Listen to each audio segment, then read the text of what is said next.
வணக்கம். எல்லாரும் எப்படி இருக்கீங்க? நம்ம தோட்டத்துல உள்ள பூக்கள்லாம் ரொம்ப சிறப்பா பூத்திருக்கு. இன்னைக்கு நம்ம எங்க போறோம் அப்படின்னு பார்த்தீங்கன்னா, ஒரு வளைகாப்பு ஃபங்ஷனுக்கு போறோம். ரொம்ப நாள் கழிச்சு ஃபங்ஷனுக்கு போற மாரி இருந்துச்சு.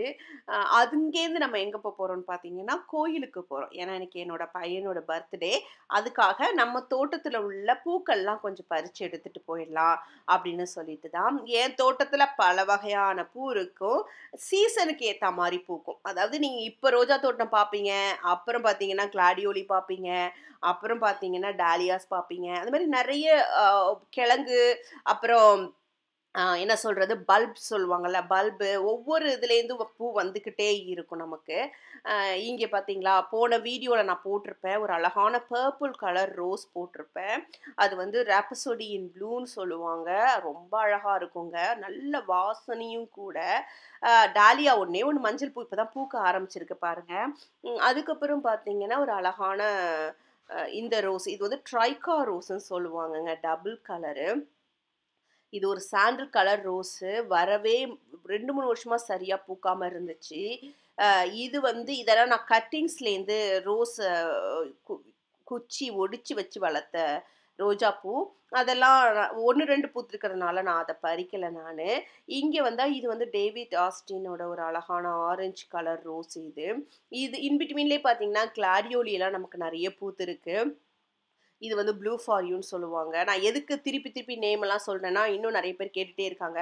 "அக்கா இதோட பேரு என்ன?" அப்படின்னு சொல்லி நெறைய பேர் கேட்டுட்டே இருந்தாங்க.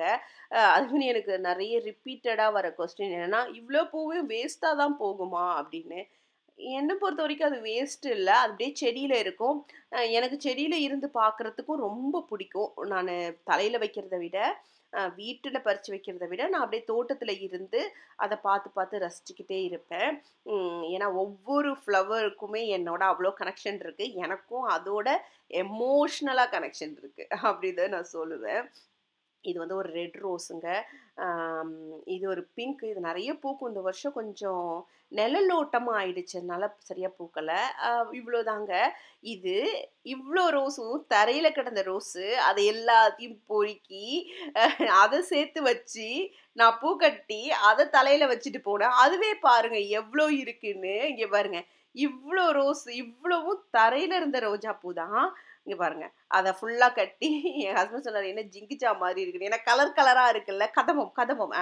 கதம்பம் மாரி கட்டி அத தலையில வச்சுட்டேன் நானு. இந்த தோட்டம் நான் உருவாக்குன சொர்க்கம். நம்ம உருவாக்குன ஒரு அழகான சொர்க்கம். நான் எதுக்கு இப்படி சொல்றேன்னா, இந்த சொர்க்கமே பெர்மனன்ட் கிடையாது. ஏன்னா 6 மாசத்துக்கு மட்டும் தான் எனக்கு இவ்ளோ அழகான ஷோ. அதுக்கப்புறம் ஒண்ணுமே இருக்காது. அதுக்குரிய ப்ரிப்பரேஷனே எனக்கு கிட்டத்தட்ட ஒரு 2 மாசம் வரும். அதனால எந்த சொர்க்கமும் நிரந்தரம் இல்ல. எந்த பெயினும் நிரந்தரம் இல்ல. எந்த வருத்தமும் நிரந்தரம் இல்ல. அப்படிங்கிறதுக்கு என்னோட தோட்டம் தான் ஒரு பெரிய முன்னுதாரணம். அதே மாதிரி நம்ம ஒரு வேலை செய்றோம். கஷ்டப்பட்டு உழைக்கிறோம். அப்படின்னா, நம்ம அதுக்குரிய பிரதிபலன் எதிர்பார்ப்போம் தானே!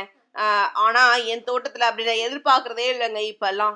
எவ்ளோ எஃபோர்ட் போட்டாலும், நல்லா தழச்சு பூத்து வரும்போது, ஏகப்பட்ட அதான் பெஸ்ட் அட்டாக்னால ஒரு காயும் வராது, ஒரு பழம் வராது. பூக்கள் அப்படியே பூத்து வரும்போதே கடிச்சு போட்டுட்டு போயிடும். அதனால, நான் எதையுமே எதிர்பார்க்கிறதில்ல. அதனால இது வந்து ஒரு லெசனா கூட நான் எடுத்துக்குவேன். நம்ம பாட்டுல ஏதாவது பண்ணிட்டு போகணும். அது வந்து கிடைக்கும்போது கிடைக்கும். அப்படிங்கிறதையே நான் என் தோட்டம் மூலியமாவே கத்துக்கிட்டேன். ஏன்னா, அந்த இடத்துல ஒரு சௌசௌ பிளான்ட் வச்சிருந்தேன். நல்ல அழகான ஒரு கொடியா போயிட்டே இருந்துச்சு. நான் என்ன நெனச்சேன், சூப்பரா இந்த வருஷம் காய் இருக்க போதுன்னு, பார்த்தா அணில் வந்து அப்படியே கடிச்சு அந்த மேல போற இலை ஒண்ணு விடல. அவ்ளோ பெரிய கொடியையே கடிச்சு கீழ போட்டு வச்சிருந்துச்சு. ச்சே! போயிடுச்சு போ! இனிமே எங்க வரப்போகுது? அப்படின்னு நெனச்சுட்டு, ஒரு 2 நாள் கழிச்சு பார்க்குறேன்.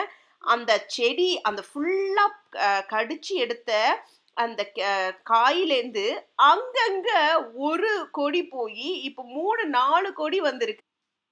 அதனால இனிமே நம்ம என்ன பண்ண போறோம்? வேல பார்க்க போறோம். பலன எதிர்பார்க்க போறது கிடையாது. தேங்க்ஸ் ஃபார் வாட்சிங்.